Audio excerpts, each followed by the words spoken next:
Hello guys, pag-usapan lang natin si Daniel Padilla at Kyla Estrada. Ayon kasi sa balibalita, confirm na napaka-sweet naman pala ni Daniel Padilla kay Kyla Estrada. Baka sila na ang magkatuluyan. Yan kasi ang mga sinasabi ng mga solid fans ni Daniel Padilla at Kyla Estrada sa kanilang paniniwala or sa kanilang prediksyon dahil sa kanilang nakikita, dahil sa mga galawan at mga kinikilos umano ni Daniel Padilla at Kyla Estrada. Siyempre, sa mga galaw ni Daniel Padilla, alam na nila. Alam nyo naman siguro, dugong Padilla ang dumadaloy umano kay Daniel Padilla. Ayon kasi sa mga netizens. Alam nyo naman siguro dahil Robin Padilla. Kilalang kilala ng maraming tao. Kaya nga naman kasi binabagay nila si Robin Padilla kay Daniel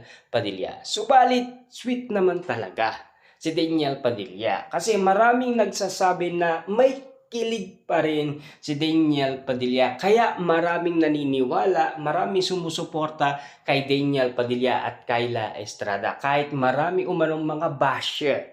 Kahit hanggang ngayon, hindi pa rin matanggap ng mga Katden fans, mga Katniel fans ang nangyayari sa buhay ni Catherine Bernardo at Daniel Padilla. Dahil sa iwalayan moment noon November 30, 2023. Pero at least, malinaw na sa mga tao na kung ano man ang piliin ni Catherine Bernardo at Daniel Padilla. Diba? Sa mga naniniwala, kaso nga lang kasi, ang mga napapansin kasi ng maraming tao ngayon, tulad na lang ng nangyari sa Katde. Diba? Galit na galit sila kay Catherine Bernardo at Alden Richard. Nakuha pa nga nag-critic post si Alden Richard sa Twitter. Grabe, talaga yung bakbakan moment na nangyari. Katulad na lang nito, pinag-uusapan ang nangyari sa iwalayan ng Katniel dahil sa pagpili ni Daniel Padilla kay Kyla Estrada. Ano nangyari kay Kyla Estrada? Nag-delete umano siya ng Twitter, di ba? Para at least iwas na lang sa mangyayari sa kanyang kalusugan. Kita nyo naman si Alden Richard, di ba? Natamaan ng anxiety. Buti na lang tinulungan ni Catherine Bernardo.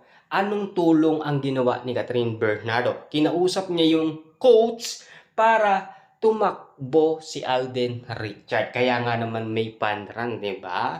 Kasi galing yun kay Catherine Bernardo. Kasi iisa lang ang coach ni Catherine Bernardo at Alden Richard. Kita nyo naman yung support ang binibigay ni Catherine Bernardo. Kaya ayon kasi sa karamihan, mahal naman pala ni Catherine Bernardo si Alden Richard. Hanggang ngayon, hindi niya napapabayaan.